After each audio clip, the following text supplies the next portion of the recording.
Okay, people. First of all, I would like to welcome everyone.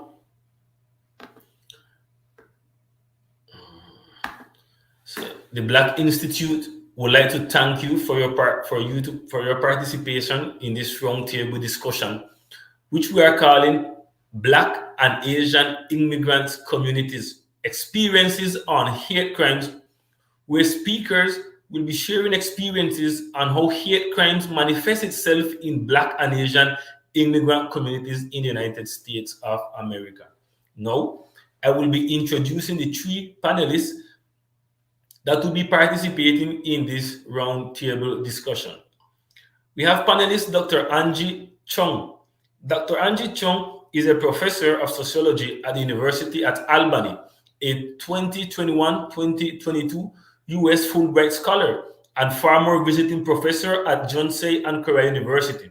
She is the author of Saving Face, The Emotional Cost of the Asian Immigrant Family Myth and Legacies of Struggle, Conflict and Cooperation in Korean American Politics, among other things.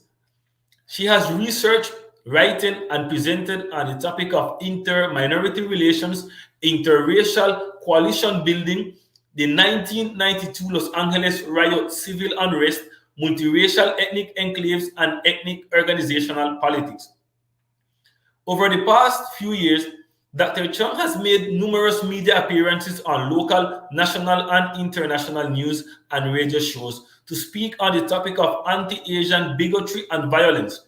She shows how, amid heightened fears over COVID-19, individuals of East Asian descent have been racially profiled and collectively targeted as the carriers of disease in public discourses and encounters, invoking deeply ingrained stereotypes about race, citizenship, and nationality. Her current research examines how Asian international students navigate both their racial status as Muslim minorities and their national status as transborder migrant during COVID. Siddiqui Donso, Director of Community Affairs. Our second panelist is Siddiqui Donso, Director of Community Affairs, responsible for Pluto's interaction with government officials, agencies, and community stakeholders. He has worked closely with various elected officials and department leaders and has been known for developing a level. He had worked with Culture New York, where he was responsible for the community affairs, which included organizing events to promote culture.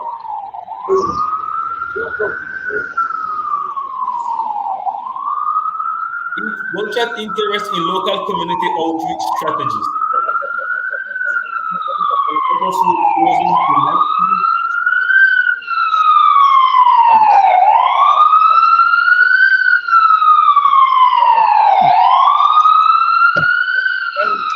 You're welcome.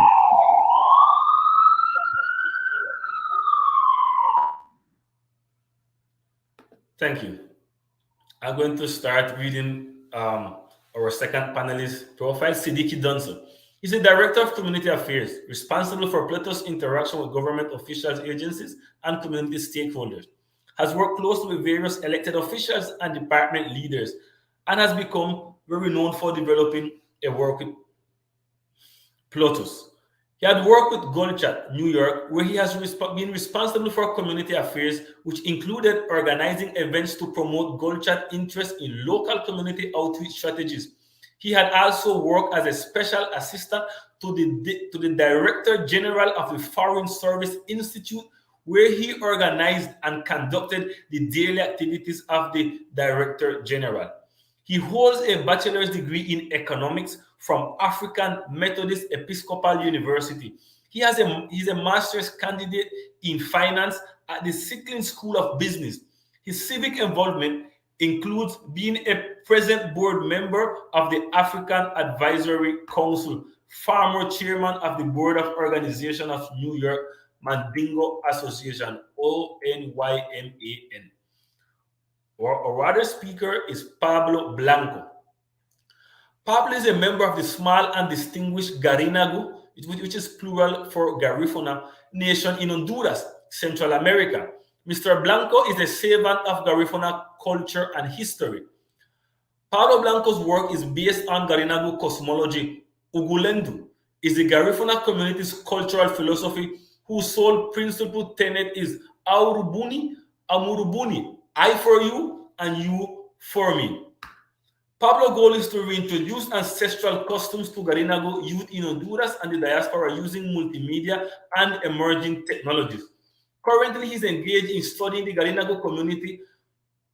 He is among those leading a resurgence with the initiative of founding a Garinagu think tank as an organized body to address Garinagu issues and provide the best solutions to problems. Some project he's working on is the Community Engaged Research Academy. The Bronx Community Research Review Board is a non-profit volunteer organization focused on ensuring proper presentation of all Bronx residents during any community research projects, regardless of social status or economical standing. The Garinagu 218 years of ongoing resistance. Currently, he's engaged in studying the Garinagu community body to address Garinagu issues and provide the best solutions to problems. Both agree that the solutions must be based on Garinagu spirituality and traditional customs preserved for centuries in Honduras and thousands of years in Yereme. At this moment, after the introduction of the panelists, we are going to continue with this discussion forum by having an open statement by Dr. Angie Chung. Dr. Angie, you may proceed. Good evening to you all. It's such a pleasure to be here. I would like to start by thanking George and the organizers of the Black Institute on inviting me to speak on this very important topic. It's also a pleasure to be here with Pablo and Siddiqui and to hear some of their perspectives. I don't know if we can put on the PowerPoint screen that I had. I want to start off my opening statement by showing a few statistics to kind of give you an idea on the nature of the problem before I go into some of the problems, the sources of those problems. So what you're going to see right now are basically some data that comes from a coalition that many of you may have heard of called Stop AAPI Hate, which I hope some of you will go and check out. It was based on a collaboration in March 2020 between AAPI Equity Alliance, Chinese for Affirmative Action, and the Asian American Studies Department of San Francisco State University.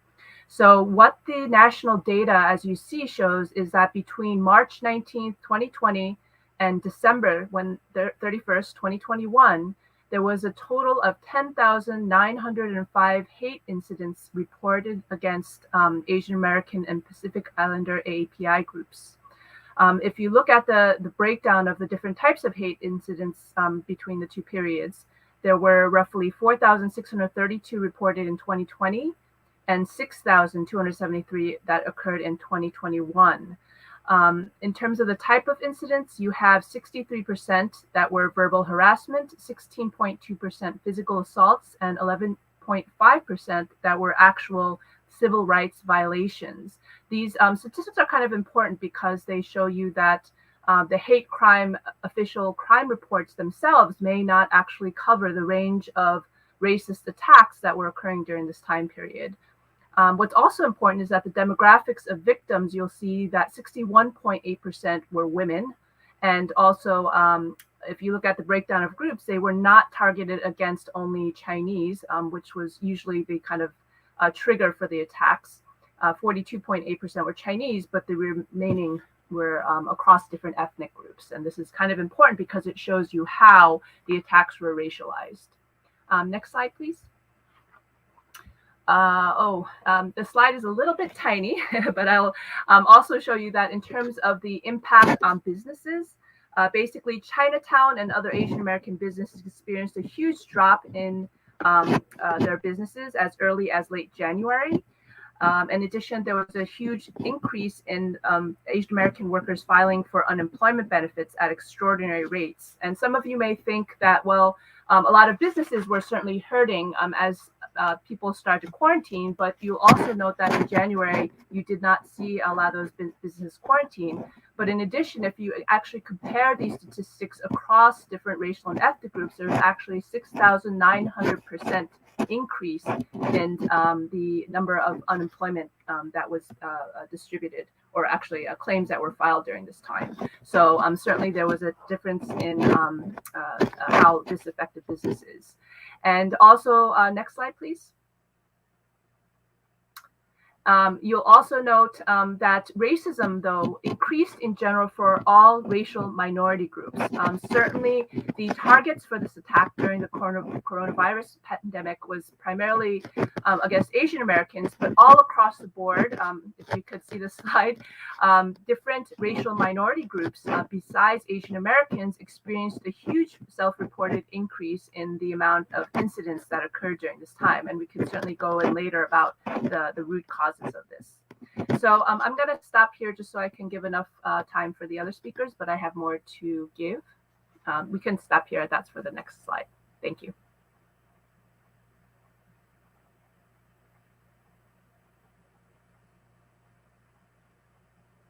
Very interesting data that we don't hear or see very often. At this moment, we are going to continue with Siddiqui. He's going to also continue with our opening statement towards the topic that we are addressing today. Siddiqui, you may proceed. Thank you for giving me the opportunity. First of all, I want to commend the Black Institute for giving us such a platform to come and articulate on things that's actually happening in our various community, and also to articulate on things that we see on a daily basis. Now, so I want to commend you guys for the job well done, and I'm so excited to be here. With that being said, my name is Siddiqui Donzo. Originally, I'm from Liberia, born and raised, and came to the United States in 2011, and I've been here since then. I'm on like been living in New York since then. However, I have been involved in the community since then, and since I've been involved in the community, I have seen a lot of stuff that happened, especially in the African community. Because what I have realized is that when we're talking about minority in the African community, we're not just minority; we are the minority of the minority. Because everything that's happening, we always are victims of things that's happening. Like take for instance, some of those things I want to highlight before going in details. For now, is Mamadou Diallo, a 61 years old African guy that killed someone that tried to rape his wife, and he was taken to jail for murder. That's something I would like to articulate on. And another stuff I want to articulate on is the African kids who were bullied at school, and they were 11 and 13 years old. They were bullied because of Ebola virus being aroused in Africa, so they attacked them because of that. So the third thing I want to talk about is a 65 years old cab driver called Mohammed Zafuna, who was also killed by someone who tried to rob him, and their own car came and struck him down and killed him. So another person I would like to talk about while we move forward in this conversation is another guy called Somani Pago. Somani Pago was at 139 in Third Avenue while doing his sale. And some gang member came to bang him down, they beat him almost to the point of death. He spent almost a month plus at the hospital, at the Lincoln Hospital, and later he lived with that trauma up to today's date. So I mean, there's a lot going on in the African community, and I would like to articulate more of what is going on this platform, so we all can help to find solution as to what is going on. So for now, I will stop here and give the other panelists a chance to speak, and afterward, I will go in details. Thank you. Thank you, Siddiqui. Thank you for bringing up the topics that you just mentioned. I'm looking forward with all of you to continue talking about this during this panel. Now we're going to continue with Brother with Pablo Blanco, who's going to also give a short opening statement towards the topic we are discussing today. Pablo, you may proceed.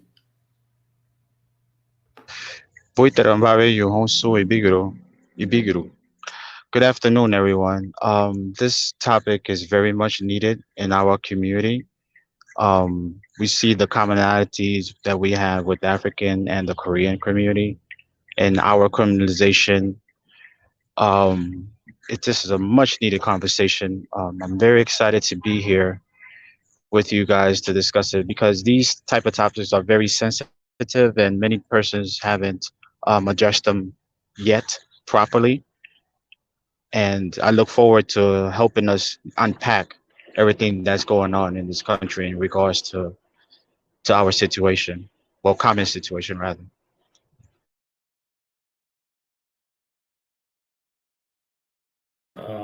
Thank you, Pablo. Thank you for that introduction.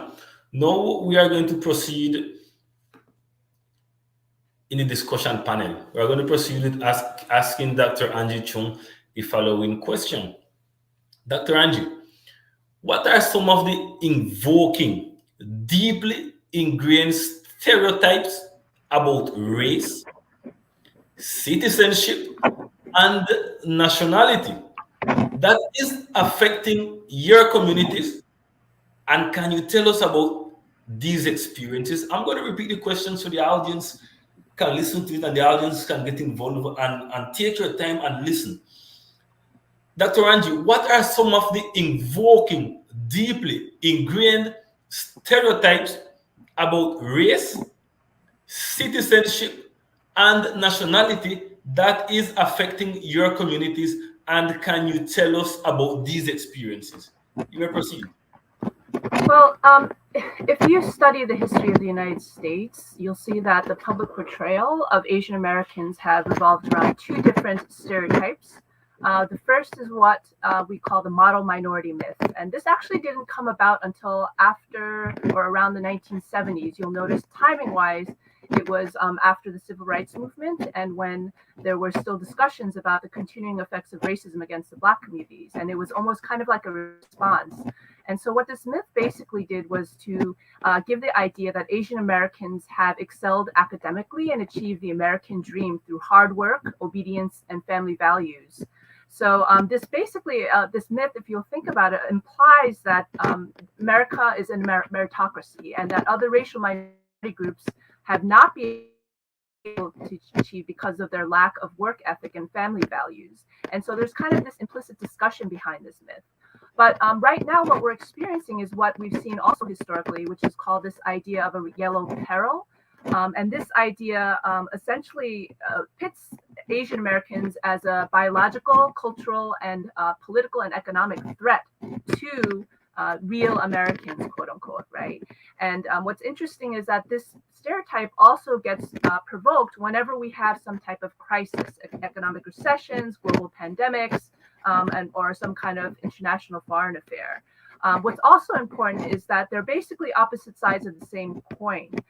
They give this idea that the American dream is working and that anyone who cannot achieve is basically just not doing it right? And so it's kind of an implicit backlash against this idea of racism continuing to exist after the Civil Rights Movement or the Civil Rights era.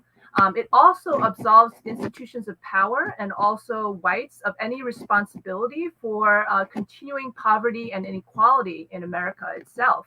And so it's so important implicitly to maintaining the racial power structures, in the United States. I don't want to take up too much time, but I do want to mention one other point, and that's we're not saying that the racism that Asian Americans experience is the same. And in fact, if you look at some of the stereotypes against the Black community, it's revolved around this idea of intelligence, family values, criminality, and culture, right? But Asian Americans, the way racism plays out is a little bit different. Taiko Lee actually talks a little bit about this, and he talks about this idea of racialized citizenship, right? That it's about this idea that we're a threat economically, that we're not real citizens, right? Regardless of our background or nationality or citizen status, this idea that someone like myself, who was actually raised in the United States, is not really American because I look different, right? And so we're used as kind of this idea that in some ways we've proved the American dream, but in many ways we're very different, right? Culturally, biologically, whatnot, and so on and so forth. So I'm going to stop there and let the speakers continue. Oops. Yes, Dr. Angie, thank you for answering that question. Definitely, we are learning in these topics we're addressing today. Siddiqui, what are the historical, negative, and biased stereotypes that are often expressed throughout the United States of America about the Black African immigrant community, and how had these evolved throughout the years? Can you state some exemplary cases? Let me repeat the question for you. Hey, let me repeat the question for you, and I want the audience to follow us up on these topics. And those of you that are watching and listening, we are going to ask you to share the event, to share the link on your Facebook, on your Twitter. Just share the link so more people can see. Siddiqui, Let's go back to the question. What are the historical, negative, and biased stereotypes that are often expressed throughout the United States of America about the Black African immigrant community, and how have these evolved throughout the years? Can you state some cases or examples? Thank you, Josh, again. I mean, thank you for such a great questions. I think that question is really important when it comes to you know my community, your community, and everyone other community, especially living in the United States. So I just want to get a little background as to or a little bit of time that where I'm from that has with the United States.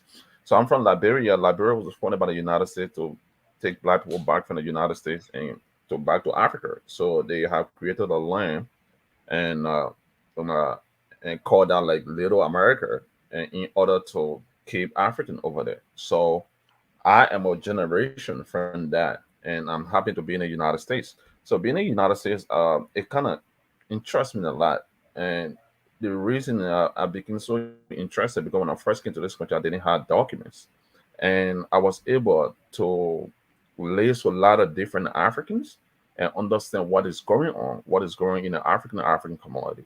So with that, so I transitioned to the Bronx Borough President Office, where he created an African nonprofit organization that would serve as a conduit between the African community and elected officials in the Bronx, but that became citywide. So I was on the board. That's where everything started from.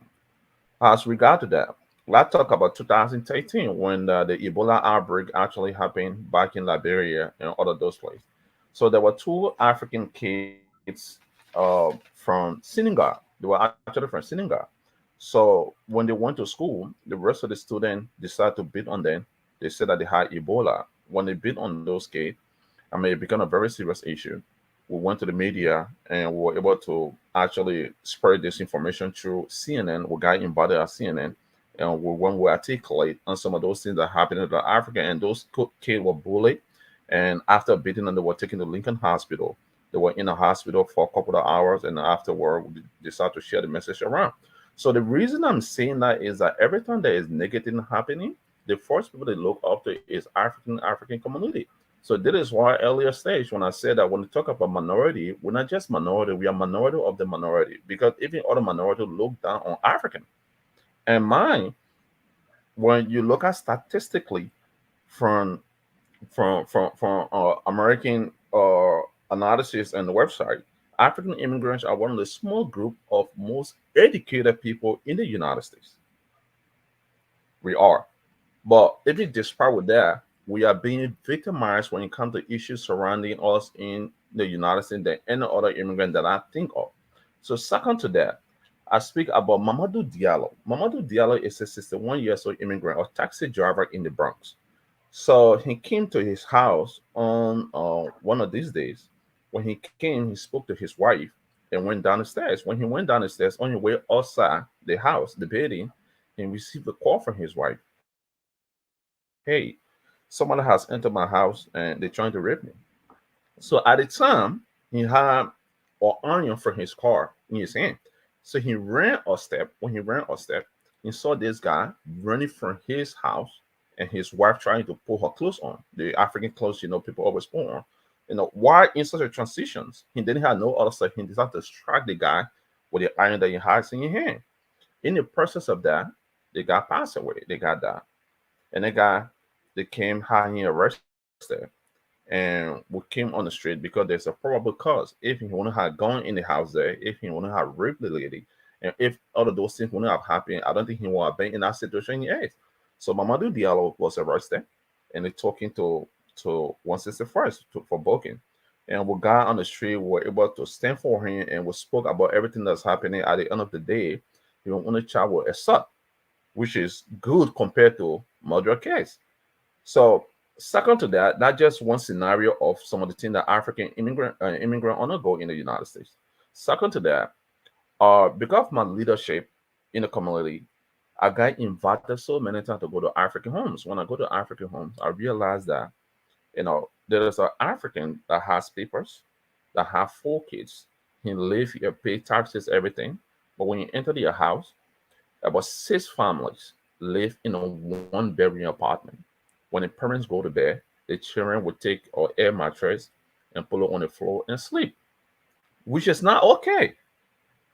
Which is not okay. To my knowledge, I think African immigrants are the only people that actually undergo those things. These things shouldn't be happening.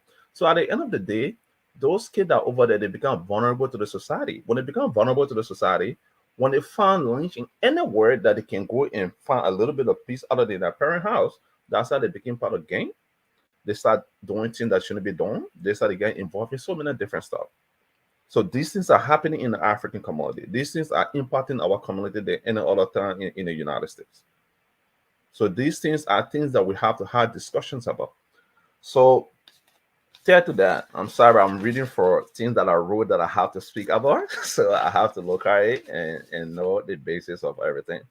So second to that, it was I spoke about Sodomani Pago. Sodomani Pago was a vendor at 139, 149 and 3rd Avenue. And this guy been selling there for over years. And he would just come and grab his little table and put it outside and sell whatsoever he has to sell. So a group of folks, young folks, came from out of the train and they demand him to get something from out of him. So he was like, no, I'm not giving it. And because of that, they beat him massively. And they beat this guy. He has over, I think, 15 stitches to 20 stitches in his hair. He was bleeding from his hair. So we came there, and this guy was transferred to the hospital. And he was there for a couple of times. He spent almost a month or 2 months in the hospital. And were able to advocate, and through our advocacy, those guys that actually did it was arrested. So I'm saying to say this because we are being victimized of those things than any other person, especially with the community that we live in. A taxi driver, or African taxi driver from Guinea, was shot and killed because of $5. Because of $5. You know what I'm saying? Those things shouldn't be happening. Those things should be stopped. Those things should be stopped. We should stand for things that is right for our community. If something is good for Paul, it should be good for John. You understand what I'm saying? There shouldn't be any sort of distinction to say the person, when something happens to the person, should be handled in a different way. When it happens to the other person, should be handled in a different way. We are all human beings. We are all Americans who live here. As you live in the United States, you live under the constitutions of the United States, and the Constitution should actually live upon everyone in the United States. So not to take long, I will stop that. I got so many different scenarios and so many different examples, and I would like to pass it up to you so the next panelist can actually speak about other stuff. Thank you. Wow. Wow. Thank you, Siddiqui. Thank you for bringing these topics across. We have a challenge within all our communities to continue organizing, to continue denouncing, and to continue visibilizing what is taking place in our communities. Pablo, we're going to ask everyone that is watching this discussion panel, feel free to share it, share the panel on your social media, share it on your Facebook, share it on your Twitter, share it in your WhatsApp group, share it on your different platforms that you have so more people can see our event. Pablo, how biases, stereotypes, I mean, after listening to Dr. Angie, after listening to Brother Siddiqui, how biases, stereotypes, and hate crimes affect your communities and the interaction with other communities or and with the system. Can you state some examples? Let me ask this question over. Let me ask you the question once more, Pablo, so our audience and everyone that is listening and watching us can listen to it carefully with your experience and the work you have been doing, Pablo, and after hearing everything that we've been hearing today and everything on the media, how biases, stereotypes, and hate crimes affect your communities, and how does this affect the interaction with other communities and or the interaction with the system? Can you state some examples, Pablo? Yes, I can. I have many examples. Um, I don't know where to start. Well, in 2014, we had an influx of Garifuna women that entered the U.S. with their children. Once they hit the border, they were processed. They were basically criminalized automatically. They were put on the ankle bracelets to be monitored, and they had to check in. I think every week here at the federal courthouse building once they reached to New York or another city destination that they came into. Um, that's white supremacy. I mean, I can't necessarily use another term to describe that because we know that other communities that come into this country do not get that type of treatment once they enter the country. So, from my experience, non-white people in America, especially if they're immigrating into America, are heavily criminalized. We heard the example that Professor Angie said and what Brother Siddiqui had said. I mean, we're all non-white people, so we will be victimized or criminalized in this country. That's just the way that the institutions and the structure that be has set it up. So in the interest of coalition building, I'm happy that we're having this talk because we're not with this particular occurrences do not happen in a vacuum. They happen to particular communities. Um, I would say that the African and the Central American communities are heavily targeted for criminalization once they enter this country.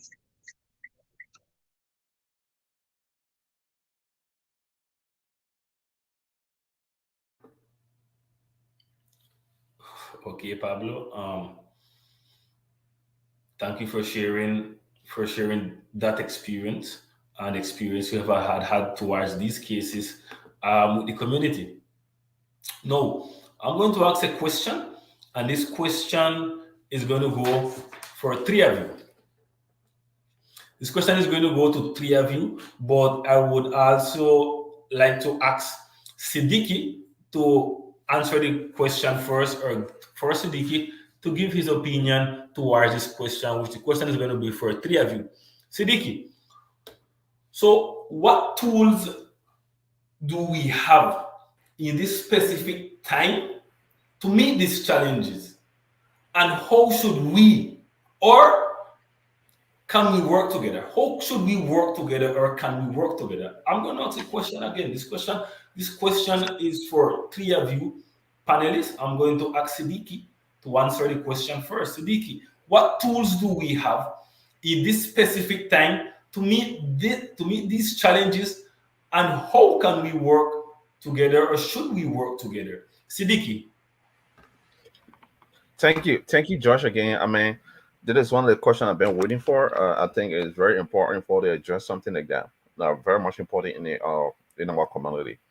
One thing that I would say is unity is one of the key components that we all have to look into. But let us not, you know, look into unity that much because certain things that we can do, unity going to follow. Let's take into consideration. Let's look at District 79. I'm going to politics now because I think these are some of the solutions that we have to look into.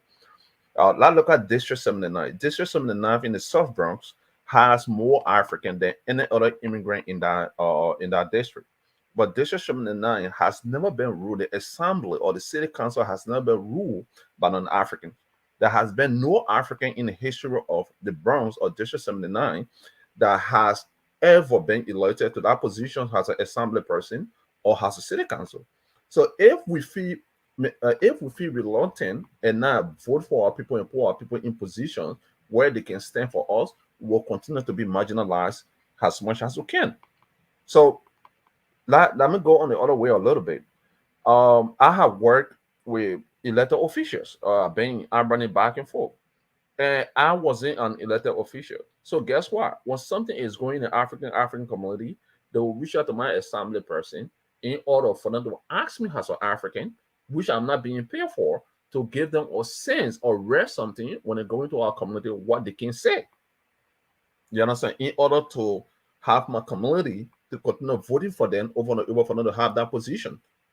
And one thing I have understood since I've been in the United States, in order for you to be who you want to be, In order for you to come together to be the person that you want to be as a group, as an individual, as whatsoever it is, you have to have a total representation, because nobody knows your story better than yourself.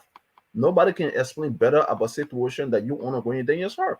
Like I said earlier in my conversation, African homes, other home, not just in the African but other home in the immigrant community, you will see about 6 to 7 families here sleeping in one bedroom apartment. If you don't have a representations in terms of assembly or council members, they will not understand what is going on. We have to come to say those things. And once we take that first step by electing somebody that can represent us, where decisions are being made for both immigrant, non-immigrant, or citizen, or whatsoever it is, then we'll have a stand and have a discussion and talk about something more. So unity is one of the first sectors that we have to look into, and electing people that is qualified from our community, that understand what happened in our community to various office position for us in order to hear our story to go out there is very important. You can't live in the United States without politics. When you understand those politicians or those people that are actually serving as our leader, the only time they look into your case or they look into you if you have number to give them during election. Besides that, they don't get time for you.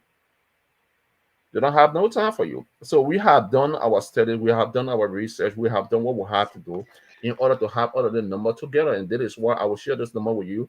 I couldn't share the link right now, but I will share it with you so people can understand how many African immigrants that live in second district that can be able to represent, or we can provide or leadership within that district in order for our voice to be heard. Or beside that, we will never be heard. We will continue to be in the position that we are, which I do not want that to happen. Thank you. Thank you for bringing that to this panel, Siddiqui. Definitely, the representation of our people in elected posts is very important because we know our own necessities. Um, Pablo, I'm coming to you with the same question. What tools do we have in this specific time to meet this challenge, and how should we or can we work together? Well, brother George, there's several things going on here. One is the education. We have to raise our educational level, and we got to raise our consciousness level as well. In addition to that, we have to employ group economics. And what do I mean by that? We have to galvanize our monies amongst various groups so we could control power. And how do we control power? We get into power via politics. Um, and politics is a very cumbersome arena for many immigrant communities because we don't understand what politics is. But politics at the base of it is basically the relationship amongst people. We know that this country has an issue with racism, and we've never overcame that. The African American community has been in politics for a long time, and we could see the tangible results that they've gotten from being engaged in politics. I mean, there are 48 million. I mean, they outnumber the. So we got to look at what the African American community has done with their engagement in politics first. Um, in addition to that, we need more progressive ideas because we could be in politics, but without progressive ideas, how is that uh, how is that moving the needle? Uh, Pretty much. I mean, there's been other minority groups that have been in politics, but you see the movement of their community and what tangible gains have they gotten from being involved in politics. So we have to study those. But overall, I think we have to raise our educational awareness and our political awareness as well, in addition to civil engagement, because a lot of us that are from immigrant communities do not like to engage in civil, do not like to be engaged in civil engagement per se. We view politics differently, stemming from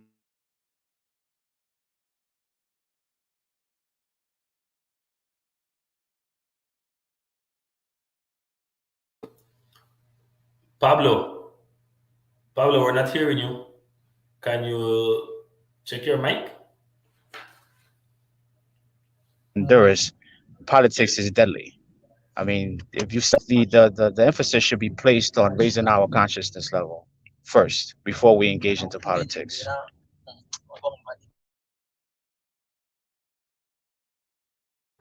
Pablo, can you hear me? Yes. Pablo, we lost part of your audio, like your last 30 seconds. Can you please repeat the last part about getting engaged?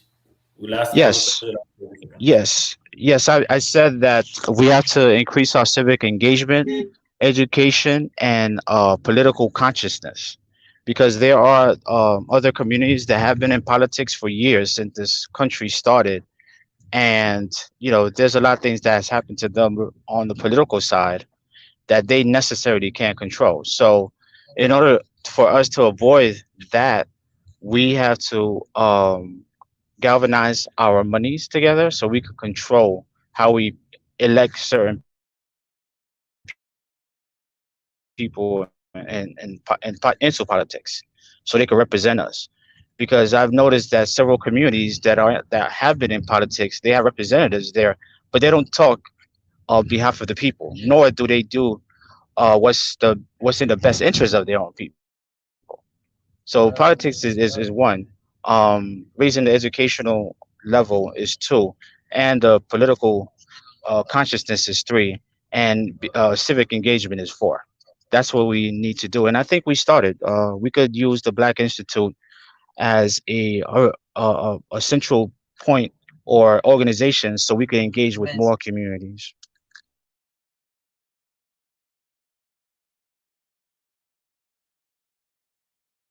Thank you for your response, Pablo.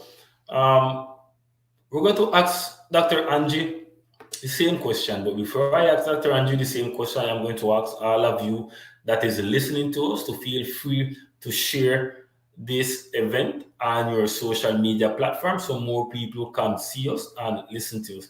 Dr. Angie, what tools what tools do we have in this specific time to meet this challenge, and how should we or can we work together? I have to agree wholeheartedly with Siddiqui and Pablo. I think that not only what the horrific things that have been happening in this country, I mean, historically, but certainly since 2016, has been shocking and distressful. But what's also been happening are a passage of policies that almost overlook what's been happening in this country. And I think that it's very important that it can't just be the representatives that are out there speaking for our communities, but we also need to participate. And there's all kinds of ways to participate. We can, write postcards to register to vote. We can canvass. We can donate. We can participate in grassroots movements. Contribute to nonprofit organizations and community-based organizations like yours. So I think that's very central. But I want to particularly focus on a different aspect as well, if we can get the PowerPoint slides, about countering the narrative. Someone said in an interview once in a local newspaper that the biggest defense where this needs to happen is countering the narrative. And the narrative is the poison spreading through our communities. And unless somebody stands up and fights the narrative, it's almost inevitable that these attacks keep happening. So there's different ways to counter the narrative. And narrative, I'm talking about the narratives that we see in the media that don't reflect what's going on in our communities and the viewpoints of all the different people in our communities. And so there are different ways to do this, like this programming is one important way to talk about different ways to focus on these issues. We can also participate in surveys like Stop AAPI Hate to make sure that people realize that this is occurring. You don't even know how many people have told me, is it really true that there are attacks against Asian Americans? Is that really true? And I think that we need to show them that it is happening through participating in these surveys and showing what the root causes are for it. And also reporting everything. Official crime reports are so important into showing the reality of our day-to-day experiences and countering a lot of this misguided propaganda and media sensationalism. So next slide, please. I want to actually, one of the reasons why I came on this program is because I want to do away with one of the biggest myths that has been basically floated around about anti-Asian hate crimes through both the news media and social media. And I've also heard this through trolls on my on the different presentations that I've had. And it's this concept that most of the attackers against Asian Americans are Black. This is the image that they've been giving in the media whenever they show clippage. And it may be implicit messages, but it could also just be because they're the ones who've been caught on screen. But there was actually a few professors and different research teams that have done studies on official crime reports as well as these types of surveys. And they found that, in fact, that most of the attackers against Asians during this time period, but also before COVID, have actually not been Black, but are actually white. And a lot of the justification that drives this type of hostility is, in fact, white Christian nationalism, right? The nationalist rhetoric that we've been seeing publicized throughout this country. And so I think that's something we really need to kind of emphasize and kind of counter this narrative and these images that they're perpetuating throughout the media. So the next slide, please. Another thing that we have to keep in mind is that when we do this type of statistics, we also have to look at the density of more diverse urban contexts. So you'll notice that a lot of the attacks have been occurring, ironically, in places like New York City and Los Angeles, and basically big cities throughout the United States that are supposedly progressive. And without a doubt, part of this just shows you that racism has always existed despite the rhetoric. But I also think we need to keep in mind that these are big cities with lots of interaction.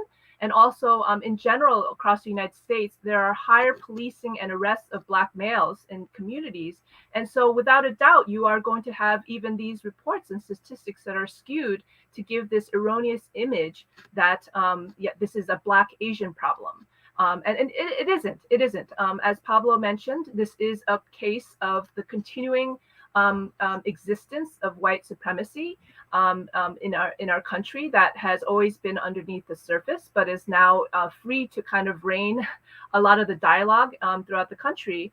And I think it's important also, though, to recognize that there are allies, that people are coming out of the woodworks to speak out against this. But part of this is acknowledging and preparing and educating our communities and our children. And this includes both whites and non-white groups who recognize that this has always existed, that is being perpetuated throughout our institutions of power, and that we have to educate the public about these problematic kind of messages. So I just wanted to stress that especially, but I completely agree with the other speakers. Thank you.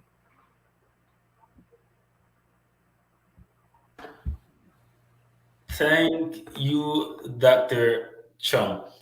Definitely, all of us need to find ways of counteracting the narrative and reports. And we definitely, our communities had experienced the conquer and divide. I'm going to ask everyone that is watching this live event to please share the event on your social media and share the link with friends and also with families. Now, we're reaching to almost the ending part of this event. I definitely know that those of you watching are very pending, are listening. I would like to go on with this for longer. Nevertheless, everything that starts has a continuation and may have an ending.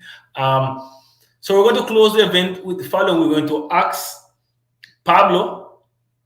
We're going to ask Pablo to give his closing statement after talking, discussing, sharing different ideas and answering different questions towards the topic that we are discussing today. We would like to ask Pablo to give a closing statement about the topic we are discussing today. Pablo.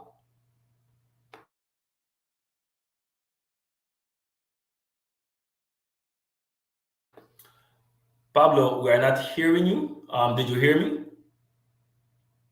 Seems we're having some technical difficulties. Let's give it a second.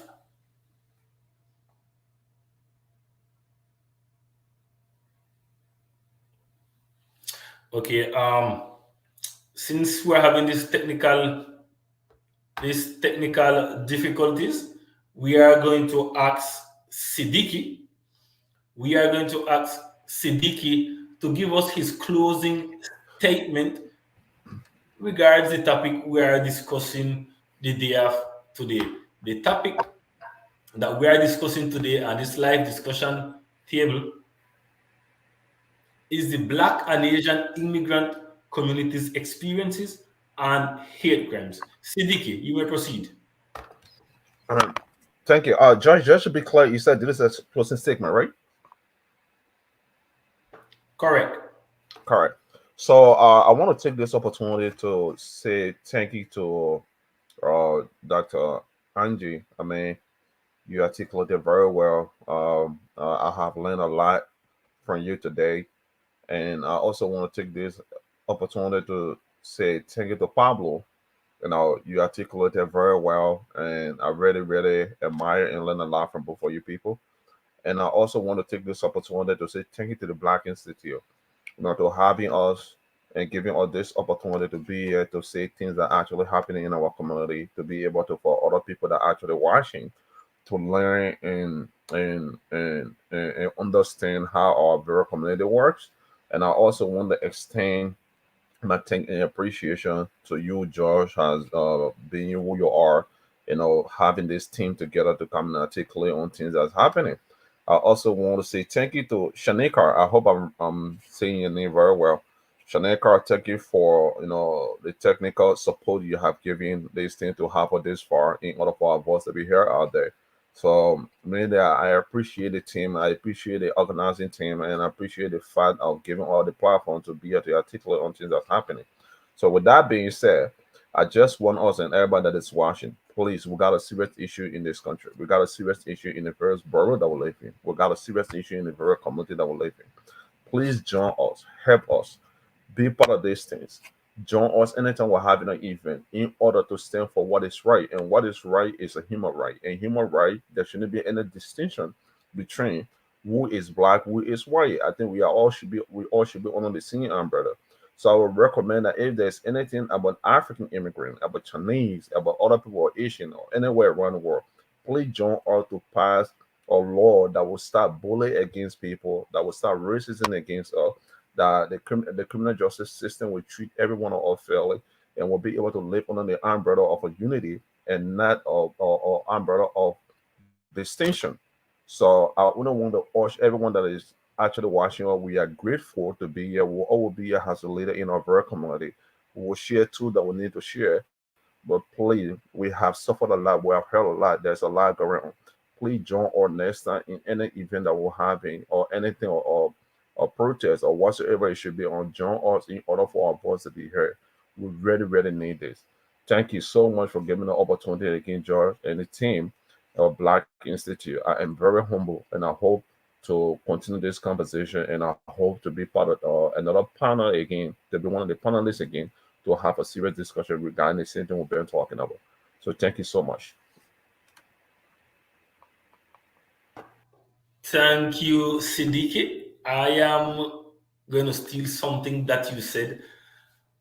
What is right is human rights. I am going to repeat it. What is right is human rights.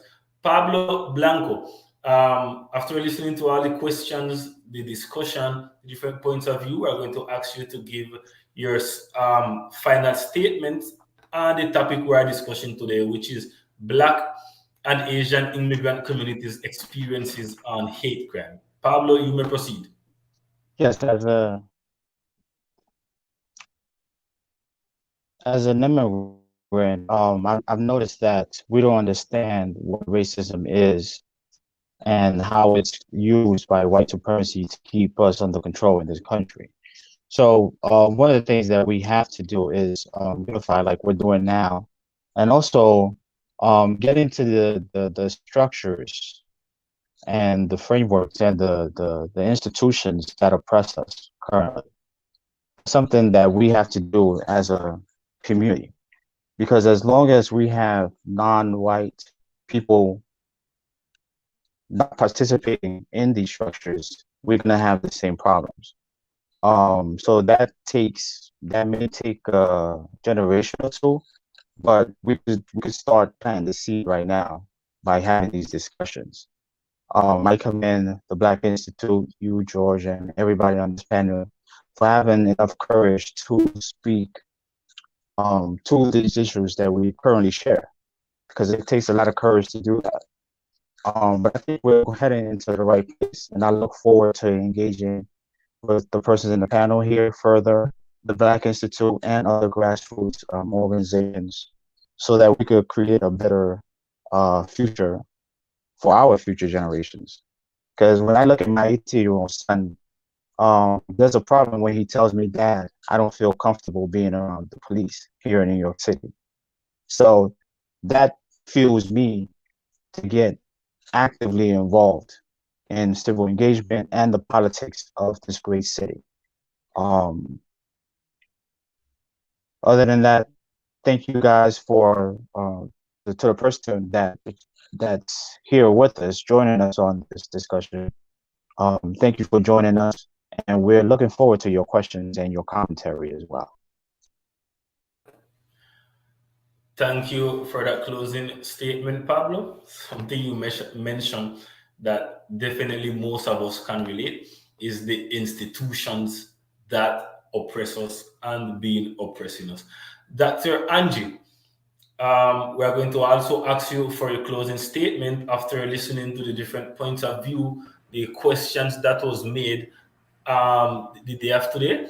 The topic we are discussing today is the Black and Asian immigrants communities experiences and hate crimes. We are going to invite you to give your closing statement on this topic. Yeah, I mean, I can't thank you enough, the Black Institute and the other speakers for inviting me to the session and also engaging in this conversation. I've been waiting for the longest time to be able to reach out and speak to different communities to let them know, as you can see from what I've been presenting today, that our problems are related.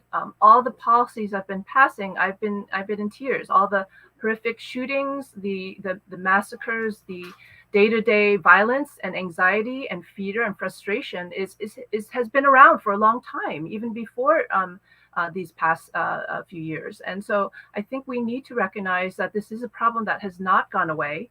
It's resurfaced because tensions have increased, and that all the problems are related. I've been trying to show that even anti-Asian hate crimes are related to the stereotypes that are linked to other communities. It's related to the existence of racist narratives and institutions of power that are not representing us properly. So if people cannot represent us properly, we need to speak out and to make sure that the communities are being heard. And we can, I know in immigrant communities, we've been talking about all the different immigrant communities on this program. It's scary. Some of us come from countries where you don't vote. If you do, you have to be silent to be safe. Sadly, in this country too, we found different forms of disenfranchisement that we thought we lost a long time ago, continuing. I know that there are a lot of language and cultural barriers that the government and also other institutions can help provide for all different types of communities. We need the side of the media to help promote our messages, what we're showing in this program. So not just through the ethnic media, but also mainstream media, right? I think that we need to have these discussions more. Yes, there are tensions within even the minority communities, within the Black community, within the Asian community, and across the communities. And there's kind of a long institutional story behind that too. But it's not just about cultural difference. It's a lot of the things that we have not been providing, such as multicultural education, which is now experiencing a lot of backlash. You know, this notion of critical race ethnic studies is experiencing a lot of backlash, and also distortions about what's going on and what we're teaching, and people do not want to talk about it anymore. We cannot forget the histories. It's existed throughout our country, and we have to learn from our past mistakes and to see how some of those continue to be perpetuated over and over again.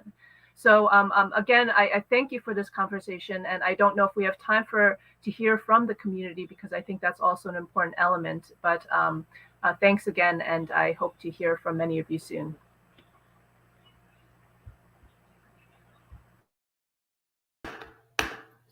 Thank you, Dr. Ranji, for your closing statement. racial narrative and institutions of power with people that is not representing us. To everyone that is listening or watching on this discussion panel, the day of today, we were speaking about the Black and Asian immigrants communities, experiences on hate crimes, where our speakers today share experiences on how hate crimes manifest itself in our Black and Asian immigrant communities in the United States. Our speakers for today was Dr. Angie Chong, Sidiki Donso, and Pablo Blanco. You can see and you can also watch this the discussion panel because it would be live. Sorry, it would be on our social media network, and the link would be there on our YouTube channel also, where you can also listen to this and you can share it on your different social media platform. This discussion table was brought to you by the Black Institution, and at this moment, we are going to close the transmission of this discussion panel. Thank you. Have a great day. Have a great morning. Have a great night. Goodbye.